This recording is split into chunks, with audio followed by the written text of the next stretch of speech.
And for more on U.S. auto tariffs and their effect on global trade, let's bring in Anthony Chan. He's former Chief Economist at JPMorgan Chase. Anthony, great having you. And how will this automobile production chain decoupling look in the face of these tariffs? Well, Diego, there's no question that we are moving closer to decoupling, and that, of course, is a problem for the U.S. Auto companies, because theoretically you would think that if you have these tariffs, that somehow it's going to protect the domestic auto companies and they can invest more.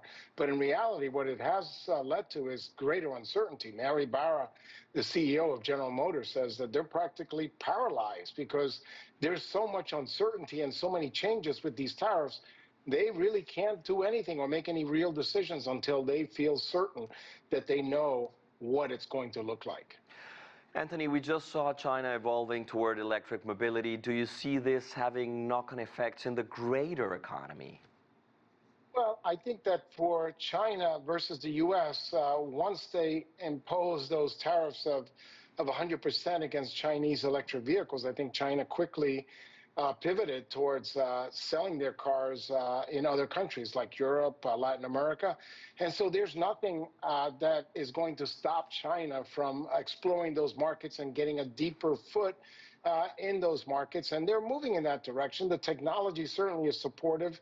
They have greater efficiency. And I think that nothing is going to stop them. They're not coming to the United States because of the tariffs, but they certainly will be going to other countries. So I don't see much impediment of China moving to other countries outside the United States with their electric vehicles.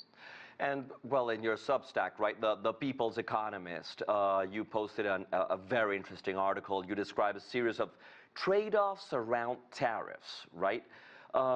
First, I'd like you to introduce our audiences to this, and how would you apply this analysis to the case of the automobile industry in North America?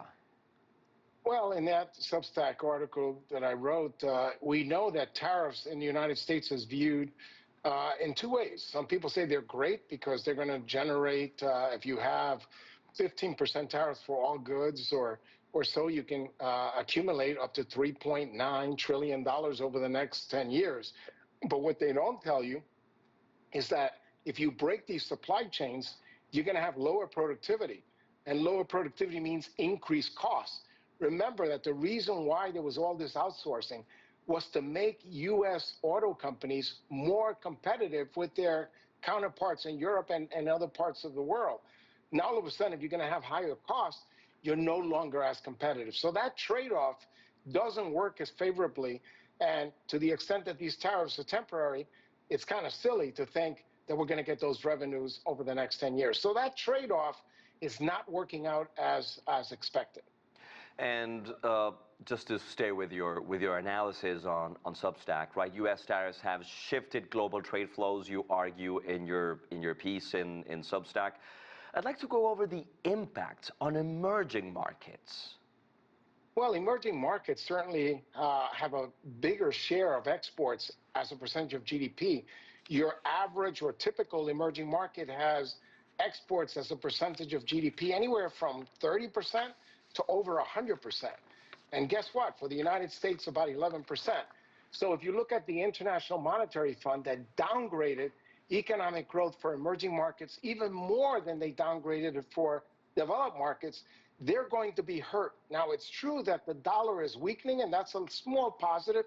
But again, with global GDP going down and GDP going down in emerging markets, they're going to be hurt. They're going to slow down growth. And capital flows will be less abundant into emerging markets, so that's going to hurt their economic growth prospects even more.